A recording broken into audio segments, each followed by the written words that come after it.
Okay, 5.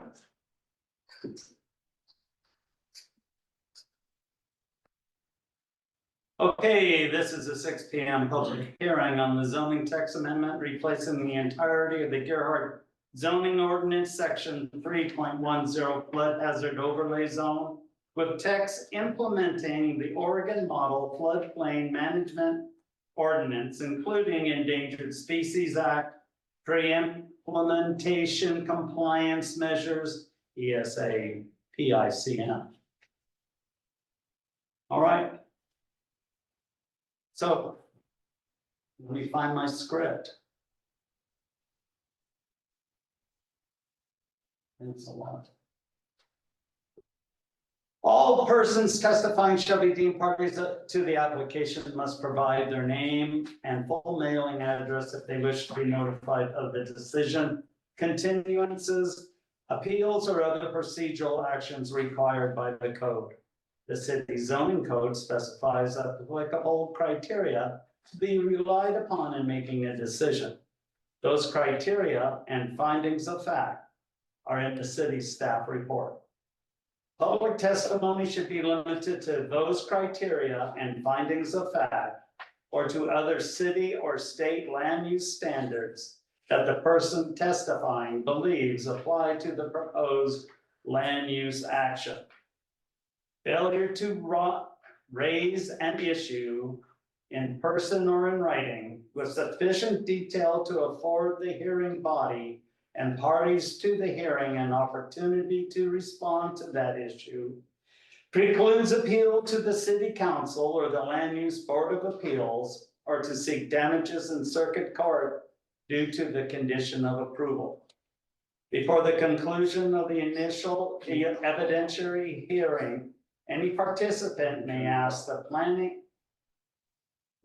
council for an opportunity to present additional relevant evidence or testimony that is within the scope of the hearing. The hearing body shall grant the request by scheduling a date to finish the hearing, a continuance, to a time and date certain, or by leaving the record open for additional evidence or testimony. Does any counselor need to declare a conflict of interest or ex parte or personal bias at this time?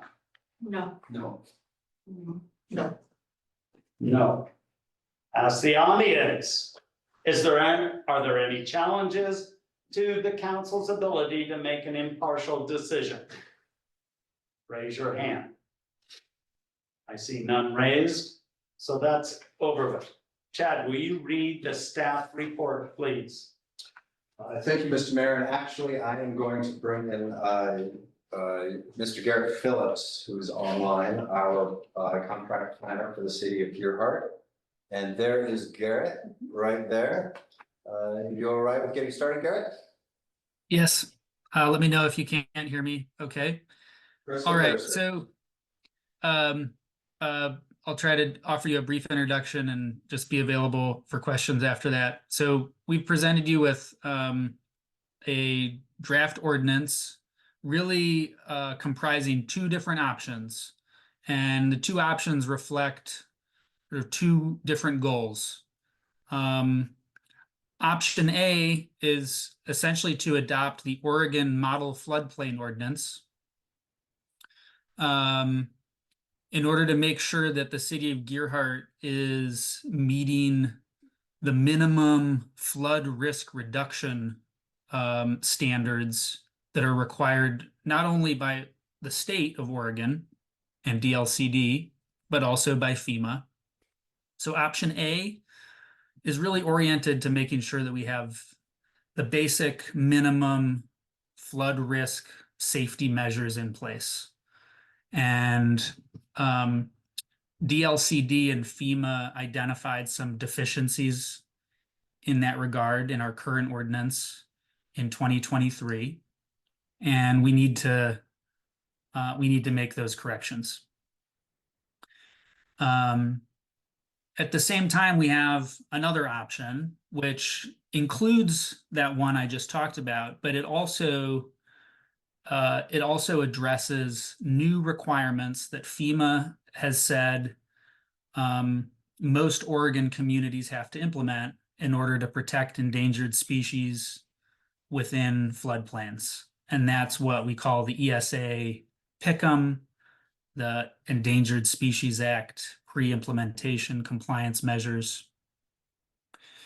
The effect of adopting option B on floodplain property is that when someone wants to develop, in addition to meeting the basic flood risk reduction standards, they also have to do things with their development to protect salmon habitat. So that would include protecting trees that are over 6 inches in diameter, not adding additional impervious surfaces, and not adding additional fill volume to the floodplain. And any person, any property owner could do any of those things. They could remove trees, they could add driveways or buildings, for example, that's impervious surfaces, or they could potentially add fill in the form of foundation materials or dirt. But they would have to mitigate that and remove material from the floodplain somewhere else in Gearhart or somewhere else on that property, or remove impervious surfaces like an existing driveway, or manage the stormwater with a bioswale or some other facility that cleans the water before it flows to a creek. And they would have to plant trees to compensate for trees that they cut down. So this would be definitely a new direction for floodplain management, and it's one that communities throughout Oregon are grappling with. It would be, I would estimate that property owners in the floodplain who want to develop would find the regulations onerous and expensive and challenging to comply with. FEMA has said that all communities have to implement these rules by July 31st of 2025. And so we've been trying to wait about as long as we can to see if any new guidance comes out that says that we don't have to do this or that we can wait longer. We scheduled planning commission hearings and had a hearing last month. And the Planning Commission's discussion and recommendation focused on a couple of issues.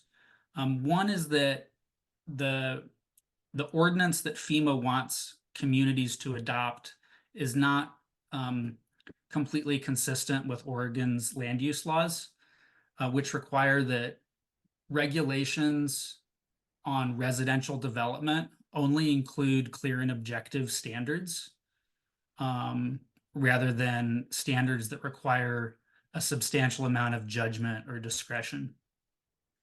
And the model ordinance that FEMA wants communities to adopt, in a couple of regards, has some extra points of like judgment and discretion that staff or a planning commission would have to apply when a residential developer wants to develop in the floodplain. So we have concerns about that. The planning commission is concerned about that. And there are larger communities, larger cities in Oregon that are working on potential solutions to try to change the model ordinance to make it more clear and objective. And we're trying to keep track of when they publish something in that regard, and whether DLCD, the Department of Land Conservation and Development, gives them any feedback on it. Instead of trying to invent that wheel here in Gearhart, we are going to try to learn, we'd like to try to learn from what other communities are doing. The second point of concern that the Planning Commission had is just that there have been some challenges, or a challenge has been filed in federal court to FEMA's requirement. And there have been some developments in that regard suggesting that FEMA and the challenger named Oregonians for Floodplain Management, I think is their name, are entering into negotiations in the coming weeks. And I don't know if the subject of those will be the deadline of July 31st, or if it will be the actual requirements contained within the model ordinance. In any case, Planning Commission recommended after their deliberations that City Council adopt only option A until the clear and objective standards issue can be resolved. And so, you know, staff put forward the same recommendation, essentially suggesting that City Council either adopt option A now, or that you continue the hearing for another month to see if there's any new developments with FEMA and Oregon Department of Land Conservation and Development and the challengers, any new guidance, any new requirements that come out in the next month. And if you wanted to, if it was important to you to meet the July 31st deadline, you could adopt in July instead of now. And I think I'm going to leave it at that, and I'm happy to answer questions about the Pick'em requirements and how that might be experienced by property owners, or what the consequences might look like of missing the July 31st deadline, what FEMA's process is for following up with communities after that date. And yeah, thank you. Thank you, Jared. So you don't know what would happen if we did it in August, the beginning of August. It's just a question of whether FEMA decides to jump down our throat or just go along with everybody else. I can address this one. Yeah. Okay.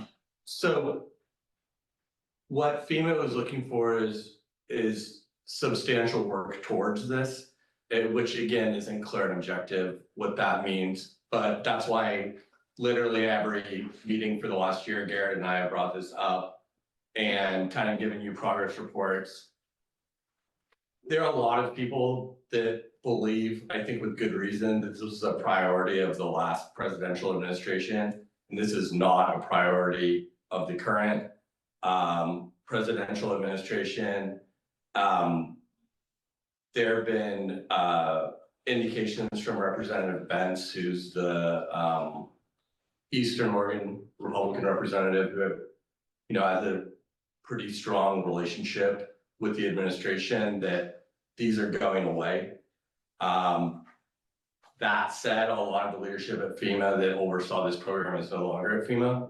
And so clear communication is not something that we've been able to get. We specifically, Garrett and I raised this issue that this seems to contradict the governor's bill on housing. And so if we're required to do something by the federal government that is in violation of the state law, and we give someone a right to potential action against us in circuit court, that makes us extremely concerned. And when we asked FEMA about that, they said they wouldn't opine on, I'm paraphrasing, they would not opine on anything related to state law. So basically completely punted that concern. So it has been, it kind of puts us in a catch-22. And at that point, my gut reaction is that I think that all the state's laws are in place. This seems like it's in flux.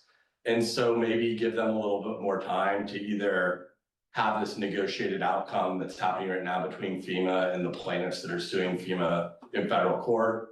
So that was part of the reason that we recommended to the Planning Commission that they adopt the provisions to bring us into compliance with the DLCD best practices, but wait on the FEMA stuff. Because what I wouldn't want to happen is we adopt the FEMA rules, then they go away. We get a land use application, this is in our code, and we can't just, it takes a whole process to amend our code. And so, that's initially why I thought bifurcating these and adopting the one and holding off on the other was kind of a prudent approach. And again, you know, we can continue this, we can continue the FEMA portion of this to a time certain, or we could have which would be the first meeting of July. And we could continue that to a time certain and have a special city council meeting once we get a little more clarity on this.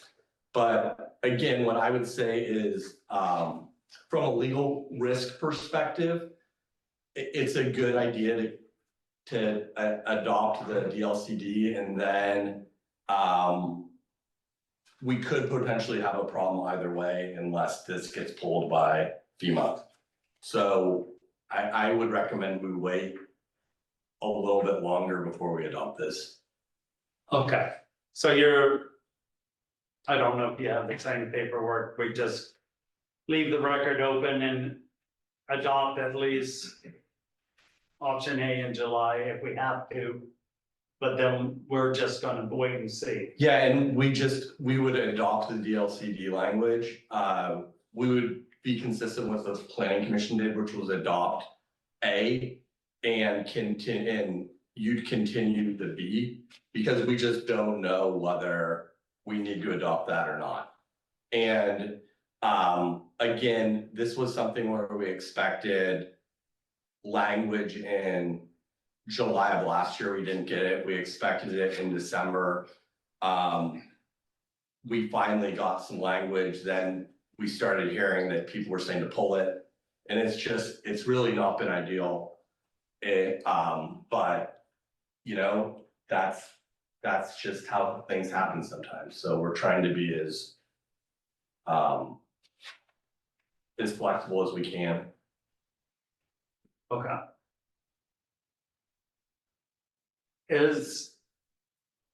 Okay, we haven't, I don't know if it's a proponent or opponent that wishes to speak. And that's where we go next, isn't it, Peter? Absolutely. So I'm gonna call Shannon Smith.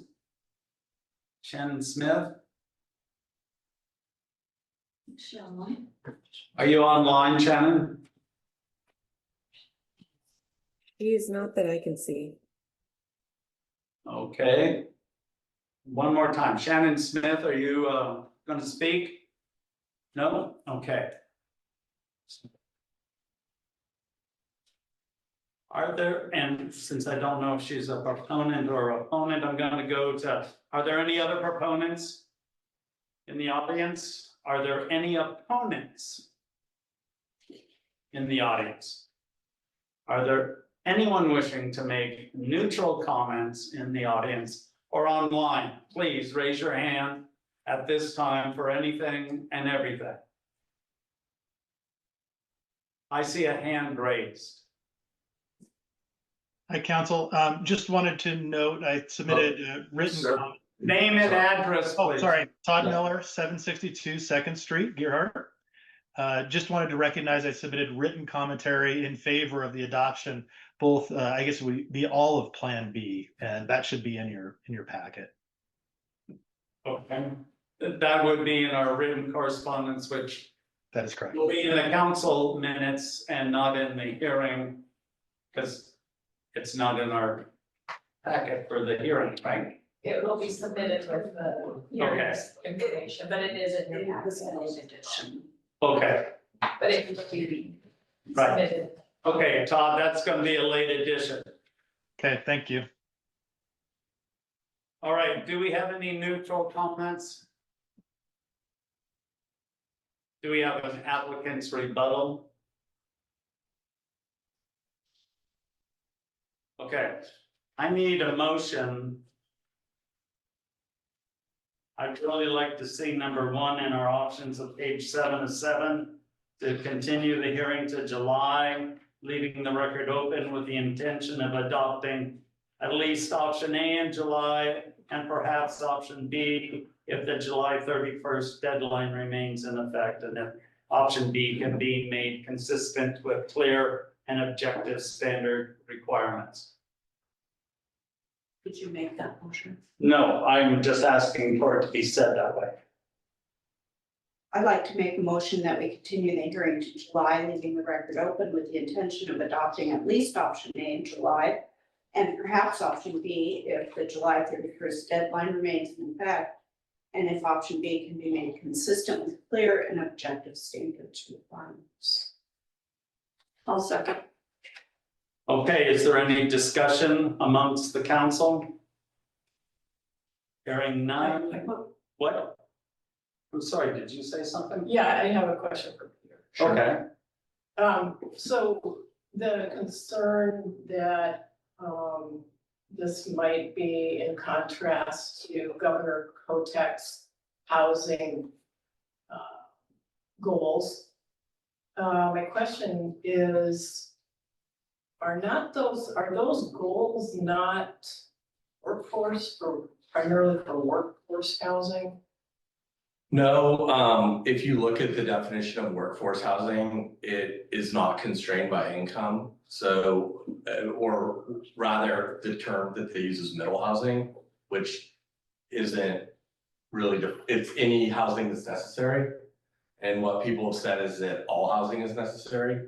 So, that means middle housing would apply to virtually anything. So, those rules are really broad as far as what we're required to allow.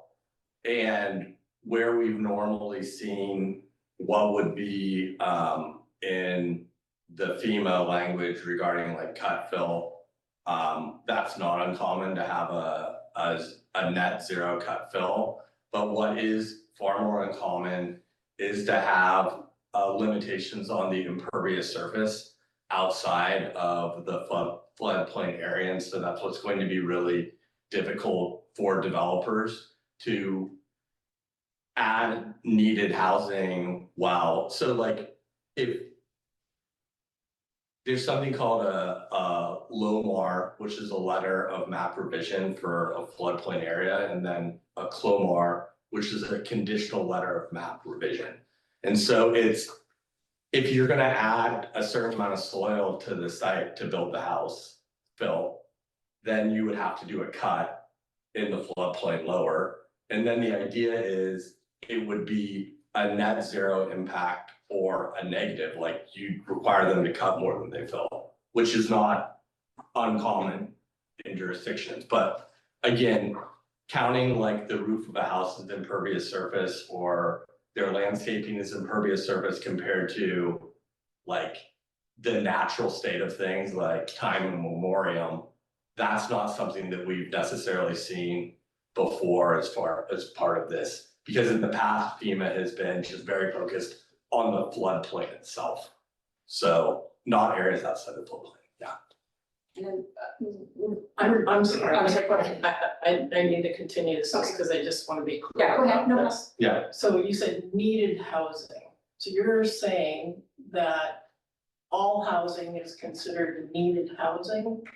Yeah, so if you look at how middle housing is defined or not defined, and I would say it's kind of not defined, then virtually any housing is needed housing. Okay, so just to be clear, so if somebody in Gerhart wants to build $1 million house in the floodplain, that's considered needed housing. So if they want to build a house that is within all of our standards, like setback and side setbacks and all of that, then, and it's below our maximum height and complies with all our clear and objective standards, then at the end of the day, it wouldn't matter if it's worth 300,000 or 3 million. It would be allowed by right. I'd say that I'll just offer the statute specifically says all housing within an urban growth boundary.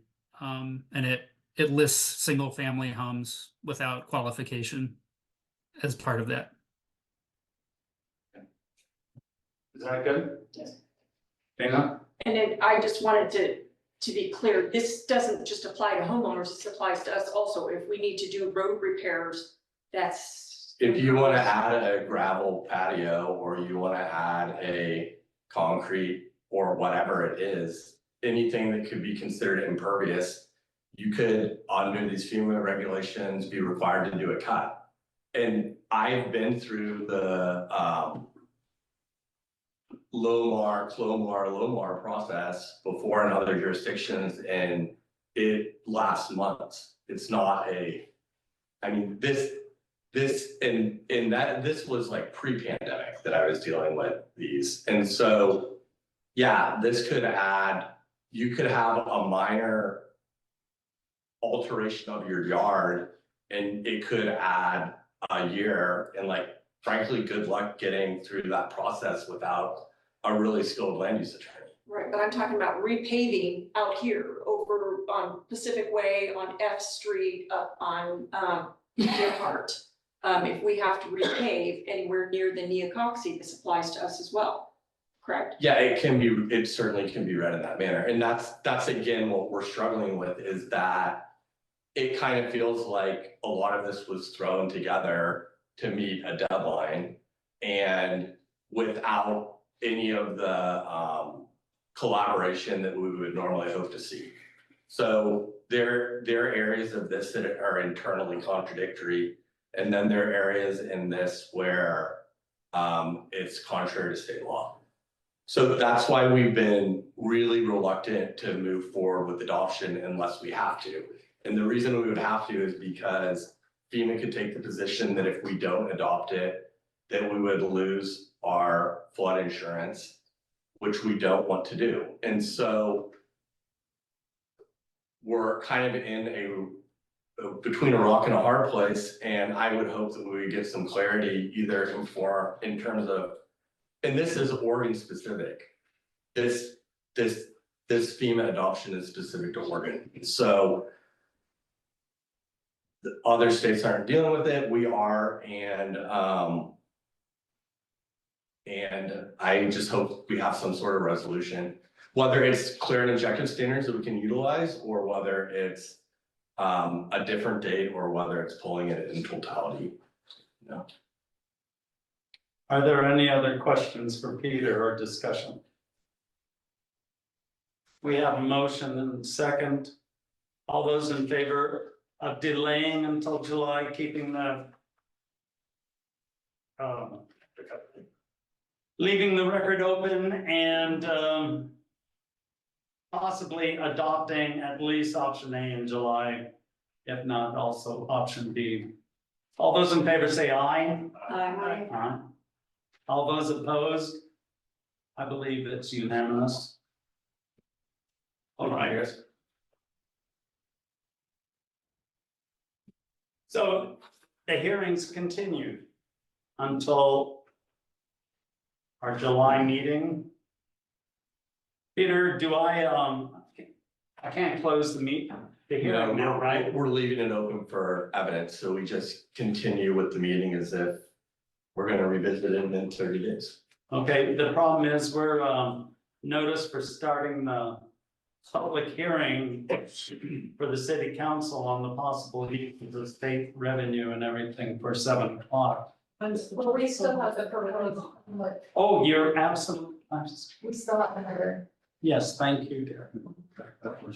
Thank you very much. Okay, so this hearing is continued. We're now going to go to our proposed public safety building options. And thank you very much. This is a public hearing regarding proposed separated and consolidated public safety building options in the city of Gerhart. Does anyone object to the jurisdiction of the city council to hear this matter at this time? Raise your hand on screen. Anyone in the audience may raise their hand if they object. Seeing none, we'll move on. Does any city council member believe he or she has a conflict of interest? Hearing none. Is there any additional correspondence? No. Is there any other additional correspondence for this? There was a letter from a opponent Okay, and it's a loose, I put it in my meeting stuff From Tom?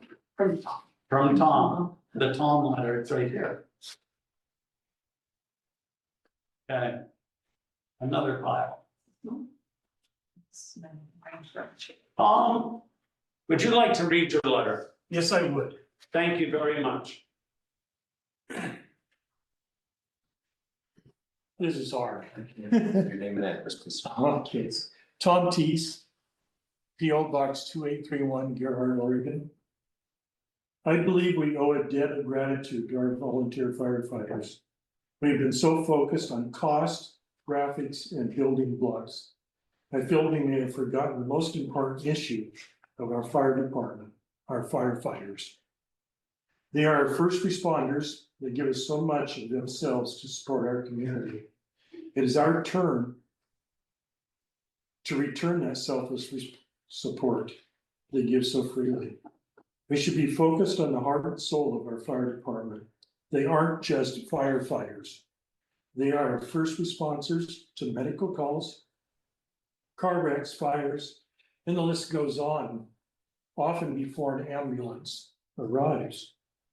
It takes a special kind of person to be a firefighter.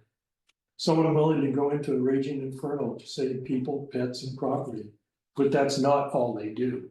Imagine responding to a car accident where the cars are so entangled, you can't tell where one begins and the other one ends.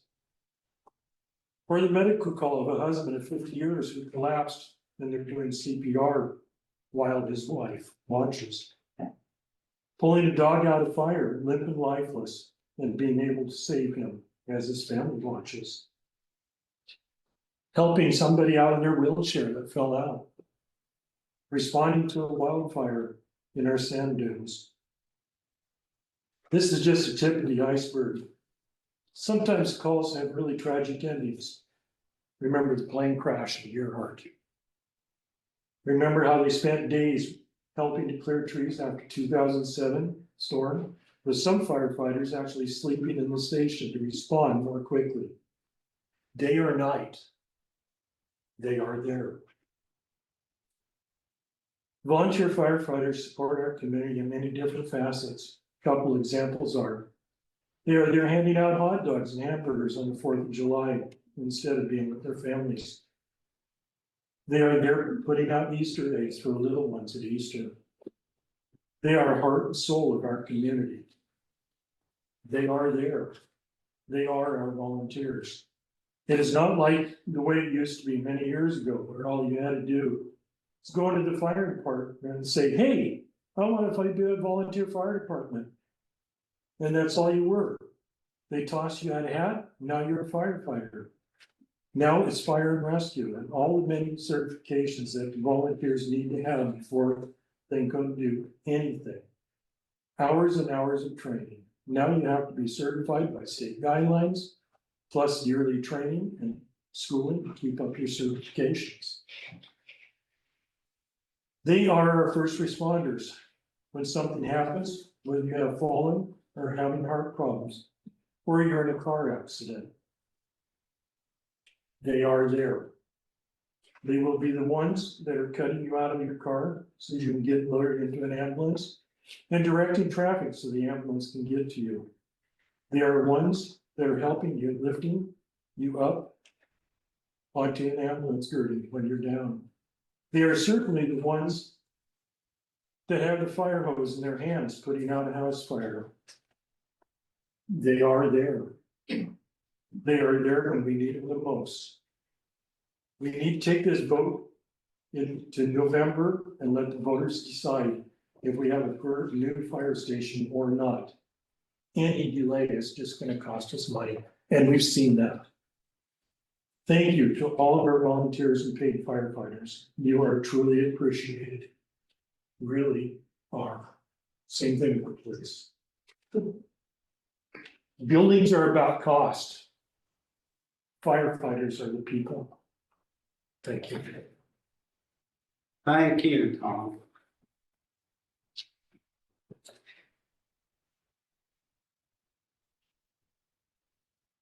Okay, are there any other proponents that wish to speak?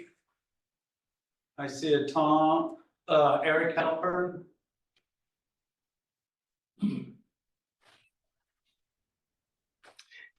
Yes, thank you. Well, I'd like to start by thanking Mayor Smith, the City Council, City Manager Sweet, as well as Chief Como, Chief Gregory, DC Park, and Public Works Director McFadden for serving the residents of Gearhart and for your diligence in continuing to provide our community a new public service building. Eric, I hate to stop you at the beginning, but could you give us your name and address? My Sorry. apologies. No worries. Thank you. Eric Halperin, P.O. Box 2864. I believe you have listened to the residents and learned from your experience in 2022, and you have led a fair and open and transparent process to find the path to bring a new public service building to realization. You brought in qualified and capable professionals, the Klosh Group and FFA, to work with the community and guide us through the process of developing a plan to replace our aged out fire and police stations. Our current fire station is decrepit, unsafe, below standards, and no longer functional. It puts at risk the people who work there and puts all of us residents at risk who depend on them and the work they do. Personally, I'm not happy we're building a new public service building or public safety building in the current location. I think it's unwise to build critical infrastructure in a tsunami zone. But it was made clear that we have no other alternative. So in spite of my feelings about that, I will support this project.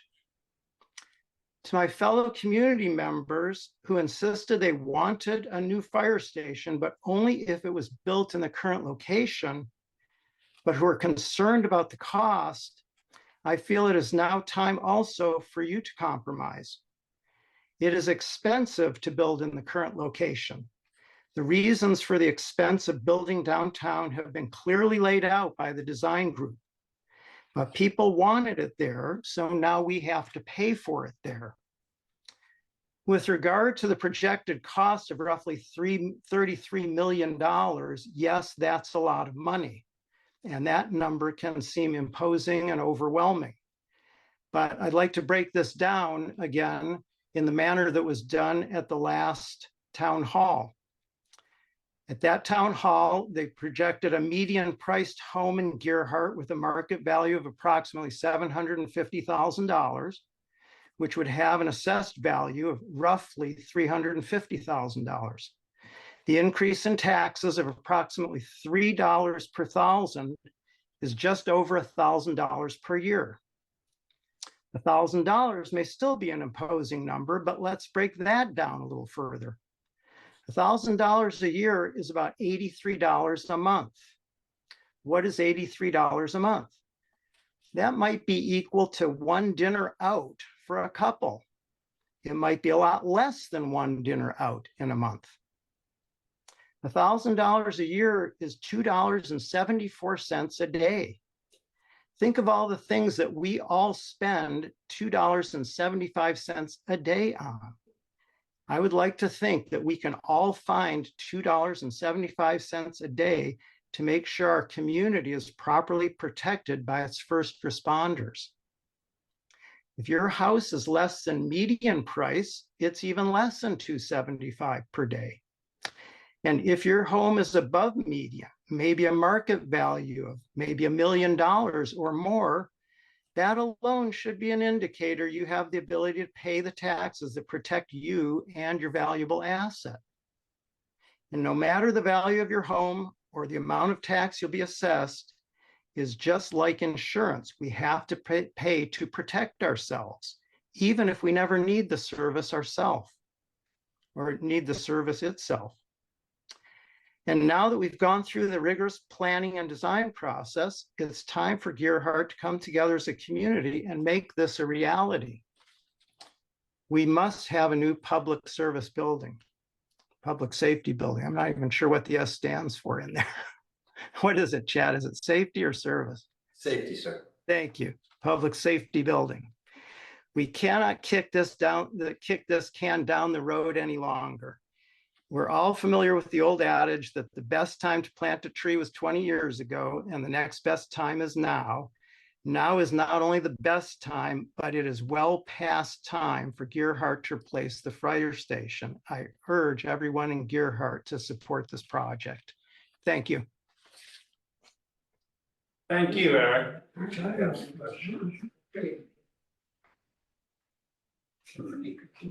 Okay. Are there any other proponents? I don't know if I'm a proponent, Terry Graff, 302 South Ocean.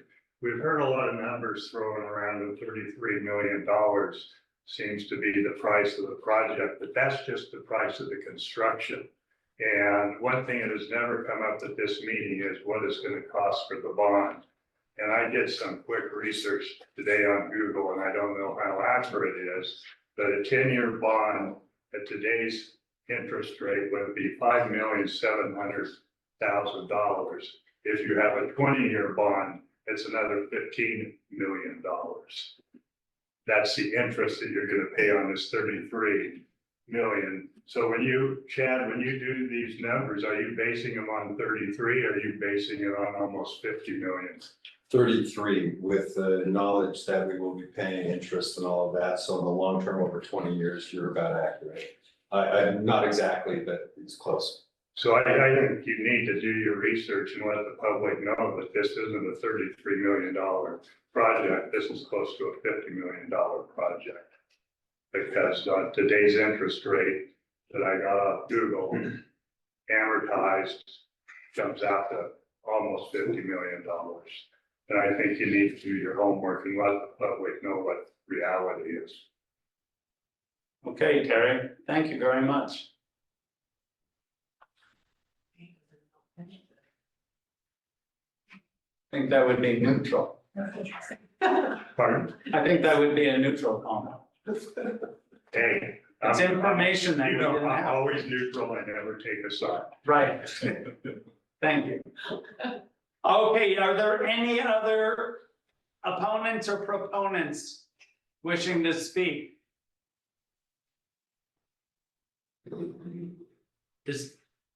We don't have a staff summary or anything. Okay. Wow. Just blown through this. How about another neutral comment? Okay. If this doesn't pass in November, what's the backup plan? Name and address. Oh, Kathy Graff, 302. Yeah, so if it doesn't pass and there's a big possibility that's not, we're realistic about this because it hasn't passed three other times. Anyway, is there already a discussion about another plan? Okay, first of all, I can tell you without a doubt, there's been no decision to go for a bond in November. Okay. That has not come up for discussion at this time. All we're doing is taking public input.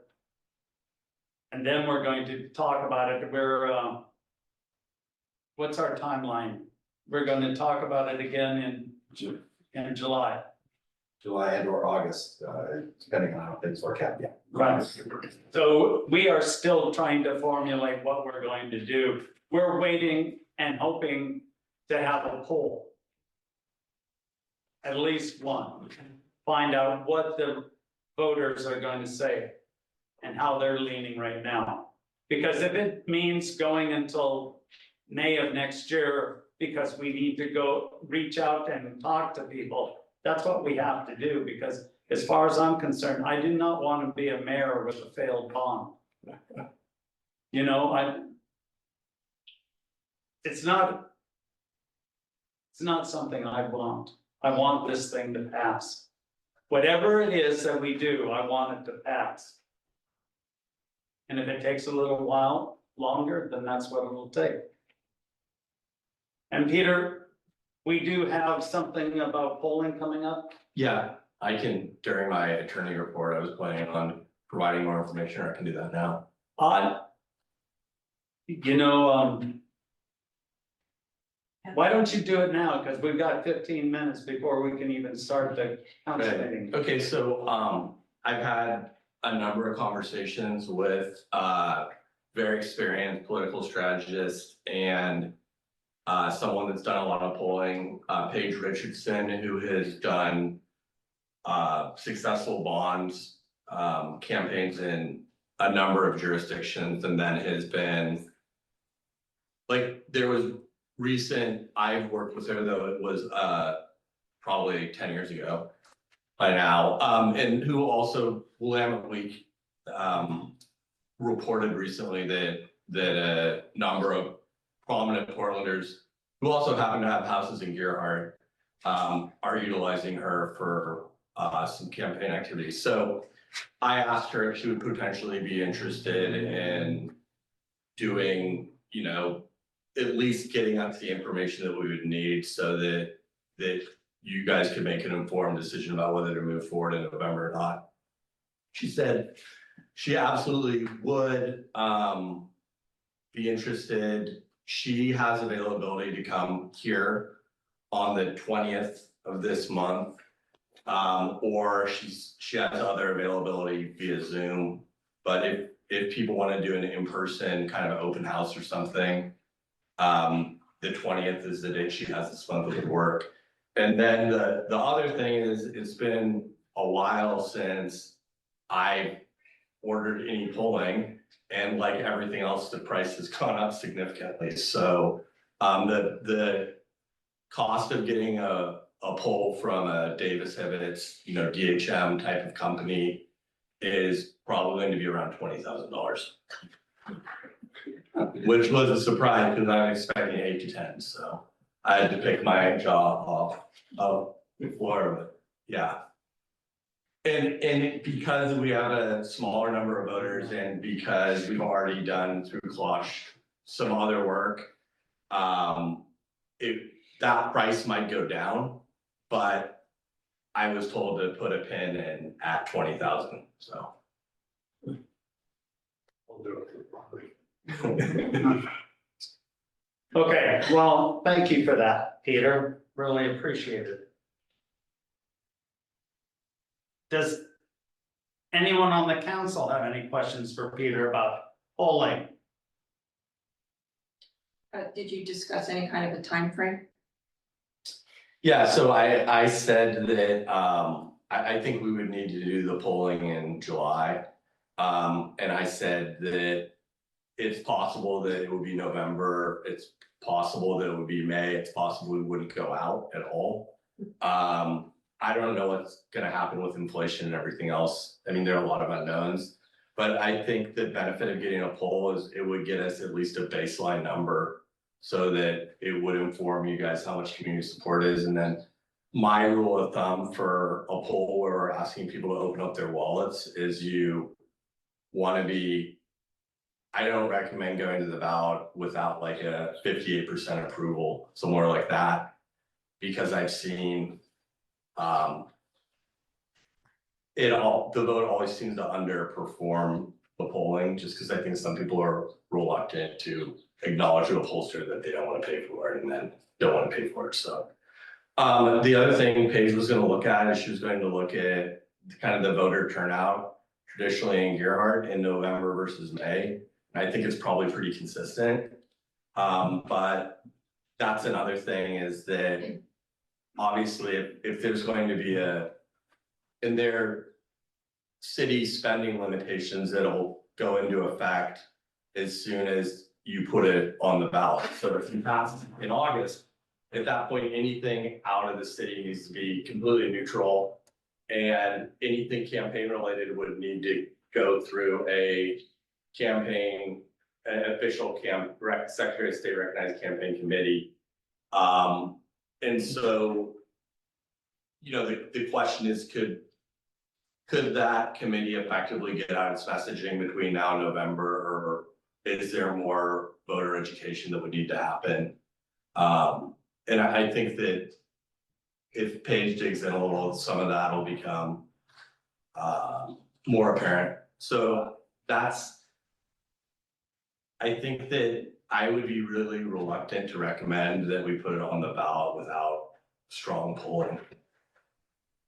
Cause I agree with the mayor that if we put it out and it's a no vote, we're looking at 2 to 3 years before we revisit it. And just in the last few years, the cost of construction has increased tremendously.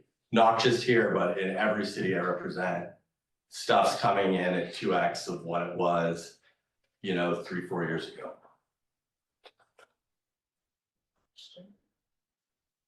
Okay, would you state your name and address, please? Georgia Bloomberg, PO Box 2034, Deer Park.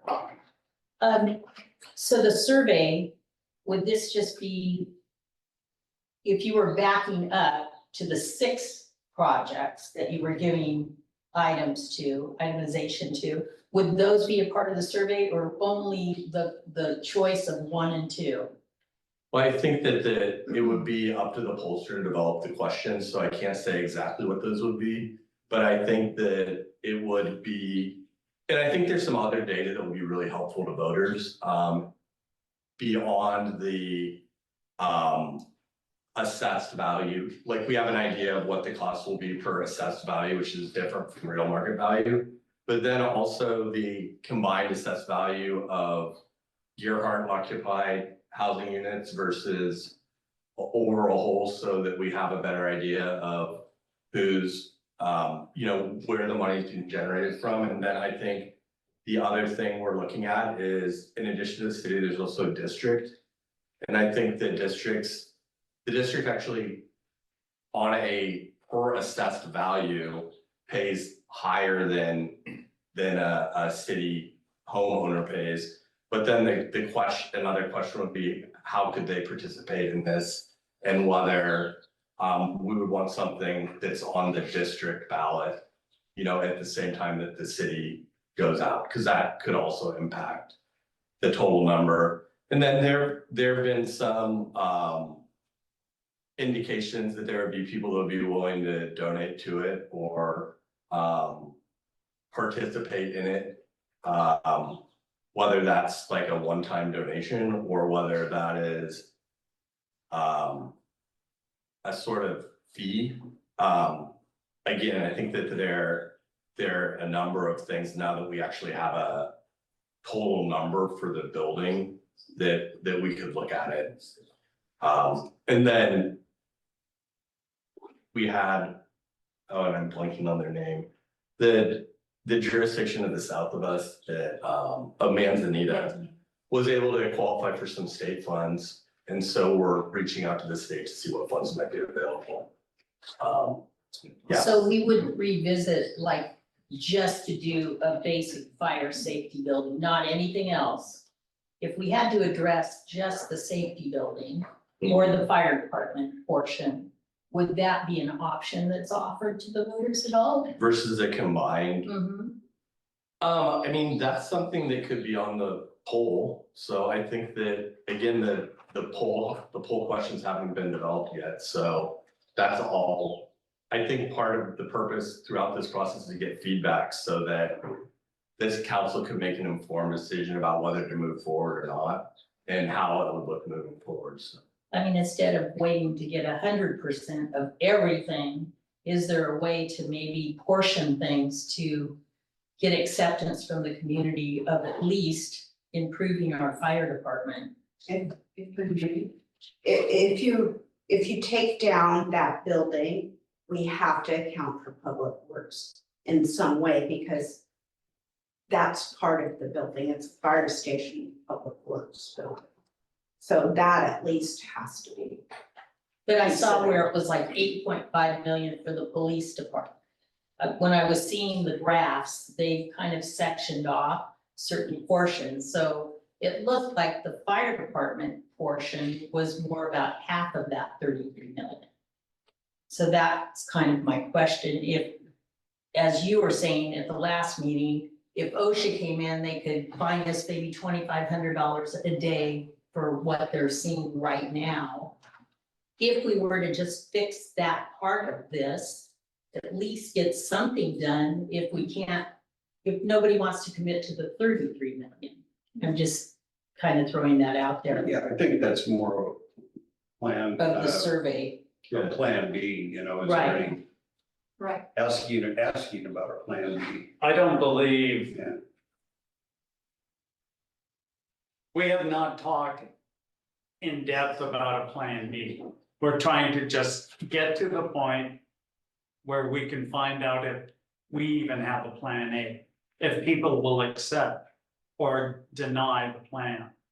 And what we started off going, it's public input is what we're gonna base everything on. That's what we've been doing, and we need to have that public input from a poll to tell us, yes, go ahead, or no, let's not go ahead with this. Let's either do more outreach or come up with a plan B, because that's the way I see it. So we'll have the ability to maybe have input to the survey. Is I that? don't know how the surveyor works. Okay. I have not spoken to Paige. I feel like I can answer some of your questions maybe a little bit more specifically. You're wondering, now that we know how much it's gonna cost, can we back up and then go back to where we're revisiting what we're doing and which options we're gonna choose? Because two options were given and, you know, it came down to two options. Here's the thing, as Pauline was explaining, that is all one connected building, and Public Works is not a terribly stable building in of itself, but the real problem we have is we have a fire station that I said it was built for 1950s fire trucks, but it was built for 1950s fire trucks in 1958, when there were no standards about size, how much size you have to have.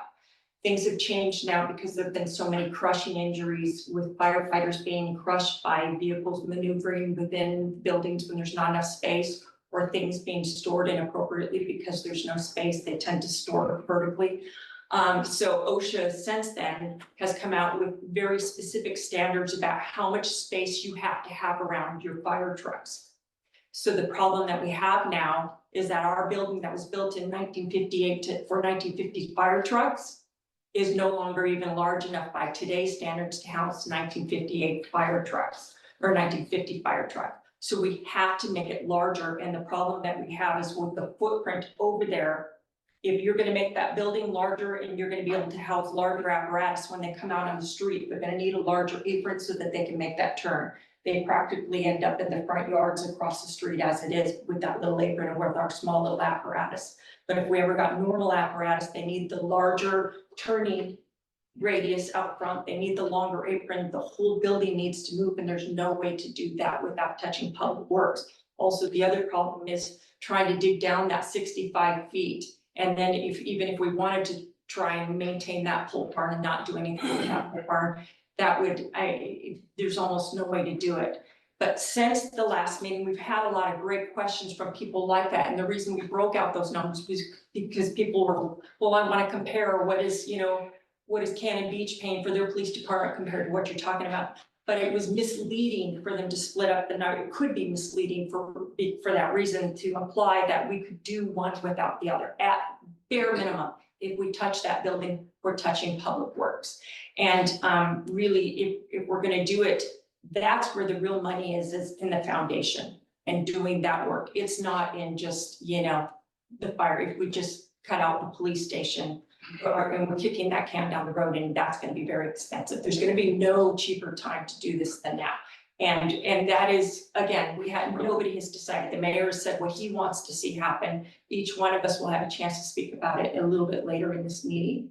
But I think that we're all equally concerned about the price. It's a scary price, and yet not doing anything is also scary. We're all talking about price, but really we should be talking about what's gonna happen in our community if we don't do this. I mean, what, just like you're saying, what is our plan B if this doesn't work? Because it's very possible that people could say, no, we don't wanna spend that money, and then how do we make our community safe?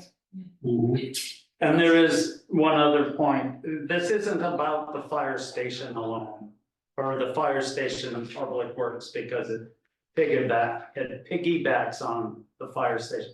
We also have a police department that is in substandard offices. I mean, you just go back there and take a look and you go, how can they actually work in a And this has been remodeled recently. It's just a disgrace. But, It's something that needs to be done, and. Right. Go ahead. oh, I'm sorry. When we had the meeting where we presented the 6 options and then they voted it down to 2, the reason they did that is because it would cost us far too much money to have them do a workup on all 6 of those options and find out the price. It costs us a significant amount of money for them to narrow down to 2. And now, you know, going forward, it would be just the 1. If we were to back up and have them do it on all 6, so we could do the eeny, meeny, miny, mo, we don't have that kind of money. We're getting to the point to where we've got to, we've done what we've eliminated locations, we've eliminated, you know, options, we've eliminated what we're down to. We don't have a whole lot of options left. And we either pay for it or we don't, and then we need to figure out what our insurance is gonna happen, what's gonna happen with our insurance. Okay, I'm gonna, Hi, TJ McDonald, 3007 Shamrock. Hey, I love the discussion, but I don't hear anybody addressing what's new. What are you taking to the voter that they didn't vote down 2 years ago at the number that was a third the number it is now? Do you honestly think that this has any chance whatsoever to be passed at 33 or 34 million? When in fact, there's been some discussion here that it was the location. It wasn't just the location. It was the amount of money at 13 to 14. I mean, I don't know how you arrived at this with paying to have a counselor put together a package for 3 times the money. I don't know how you'd ever get it passed. If I was sitting there, I'd be scratching my head going, there's no way this ever under any circumstances is gonna pass because the last one didn't pass. And you seem to ignore the fact that money's a big part of it. No matter how you break it down, whether it's $88 and not dinner, like the gentleman said earlier, I mean, come on, this doesn't pass the straight face test. thank you. You're welcome. John? Zimmerman, 408 West Kershaw. Excuse me, I've got allergies here. I want to voice of support for what Terry just said. He has made a very excellent point. You better be careful about how you start throwing numbers out. And those numbers better be accurate because the starting point is huge, as TJ just said. And they need to be all in costs. As Terry suggested, cost of carry for the bond and everything else. I think too, there's a perception in your community that you're sort of boxed in. You've got yourself boxed in. You've spent about 208,000. I read your reserve fund statements. In other words, you've taken the building reserve funds from about 300,000 down to about 100. So there's a lot of people questioning, well, if they don't go forward with this, do you mean they just piss that money off? Pardon my language. People are asking, you know, what's there? Isn't there an alternative? There has to be an I alternative. agree. And so there is a question too of somewhere in your engineering design process, somebody established special needs and assessed those needs. And there is an assumption in the community that those needs assessments drove the design, the engineering, hence the cost. It's pretty simple. So is there a level of compromise on your needs? Can you ask for a little bit less and get the cost down? Have you given the community all the options? You have a station called Hertic. It could be expanded and it's not in the inundation zone. It does not have the same design criteria and expense. You could leave a little substation here, so you could have emergency, at least one pumper here. So there are other options, and I think people are screaming right now, give us all the options. Just don't throw out a $34 million bill. And so the messaging is important from here on out for you folks. If you want to get this thing done, I would suggest that you nominate somebody to be your primary spokesman. And that's what that person is, the messenger for all of you. So you control your messaging. But, and then as to the survey, you know, we haven't even gotten, or I haven't, maybe I'm remiss, but I haven't seen the results of the opinion surveys that were sent out by your consultants. Have those been released, those results? If they haven't, they should be. People should have access to that. And then one final note, when you do your survey, can you make it simple? Just yes or no. Don't indoctrinate us anymore. We have been indoctrinated for now, what, 4 or 5 years? People are not stupid here. We got a lot of very professional, accomplished people.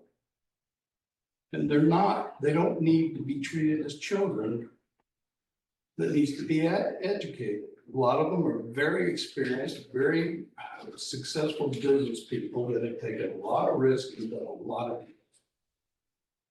And they know what it takes, and they know it intuitively what's reasonable and isn't reasonable. So don't sell your public short. Thank you, Jack. Okay. Is there anyone else wishing to make a comment during this period? Seeing right here. Sorry, Okay. I'm around the corner. Patricia Roberts. Name and address, please. Patricia Roberts, 366 North Ocean. Here. Jack made many points that I did. I think we should consider the main station being averted out of the inundation zone, cut down on the expenses.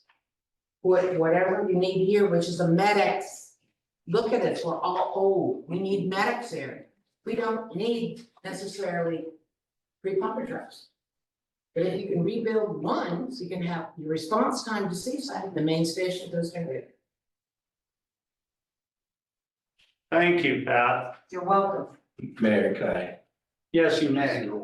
Purely factual information. So there's a national entity that calculates your fire insurance for residences. And what they look at is response time from the station, and they look at the equipment at that station. So I don't know what the distance is from Hurtig to people's houses versus the distance from here to people's houses. I don't have an opinion about how to meet the fire need here in Gerhart. But if you start removing apparatus from one building and you put it in a building that is a far longer response time, then I believe it's 5 different levels that if you're at level 5, you pay X, and if you're at level 1, you pay Y. And again, it's apparatus and response, that's how it's calculated. That is going to impact people's fire insurance costs for their house. Can I respond to But that? also,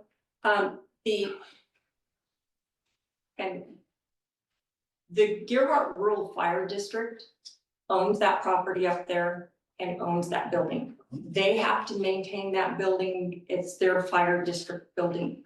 So what you're suggesting is that either we ask them to willingly, the folks in the rural fire district to step up and agree to enlarge their building that they've already paid for, that they feel is adequate and what they have to maintain in order, to meet criteria for their area. Or we, Gerhart, have to agree to pay for this building to be up there. Because if we're gonna pay for it, it's not within our city limits. So that's those are the 2 options, if I'm understanding you correctly. I think you just made the case that we should combine both districts and spread those incremental costs over more people, driving your assessment rate down. And as to insurance, Peter, last time in 2022, we heard all kinds of fear that we're gonna lose our insurance or our insurance rates were gonna go up. And so some of us, independent of each other, called our insurance companies and they referred us to their central headquarters. I called 4. Of those 4, 2 didn't even know Gerhard had a fire department. They rated it off the seaside. So if response time's an issue, now, that's 2 years ago, so things could have changed, but my insurance, actually, my fire insurance has gone down, not up. But I do think you need to consider very, very, very closely that there is an option that you could combine two fire districts. You could take your increased cost, whatever that is, by expanding HERTIG. And you could spread it over a much greater base of people. It's called rate base. Okay, thank you, Chad. Okay, anyone else? Yeah, me, Shannon Smith, 774 Pacific Way. We could build some towers, like I suggested before, that would actually be for immediate folks to evacuate to. They've got beautiful ones in Japan. We could have that built here for pretty cost effective and one and maybe 2, and it could be viewing platforms as well. So again, save public lives, make it cost effective, and we'll probably go with it. Thank you, Sharon. Okay, Mayor, may I just address one thing? The Gerhart Rural Fire Protection District is one government agency. This here is a city fire department. They contract with the city of Gerhart for fire protection. Okay, they contract our chief to be their chief, right? They are us. This would be like asking the city manager in Seaside, okay, to merge the 2 fire departments together. The discussions that I've had with them, there's no way in the world that they're gonna merge, not in the foreseeable future. They haven't been provided the option to their ratepayers. Joey Daniels works on a $2.25 per thousand bond measure on a 5-year levy for everybody and every business in Seaside. That's just for the fire department. That doesn't include police, doesn't include public works, doesn't include anything. Just the fire department.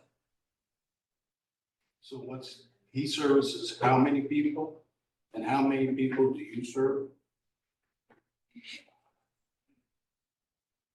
They run about 1,600 calls a year. We run about 800. I'm talking about the populations, how many people does Seaside serve? Versus how many people? we don't have that information, do we? Well, it might be a good idea to get it. Okay, all right, so I'm not gonna let this run any longer. So at this time, I make a motion that we close this public hearing and move on to our next public hearing. May I have a second, please? Is there any discussion amongst the council members? All those in favor, say aye. Aye. Aye. All right. Now we're gonna start with a public hearing. I'll wait until some people who want to leave. I got I have to restart the online meeting as well. You want to go ahead and restart here? Yeah, Christie? Yes, I have to. Okay, folks I'll be in. online. So Christie's gonna probably make this announcement anyway, but folks online, we have to restart this meeting to do another recording. So we will be shutting this meeting down and you will be able to come back here in just a moment.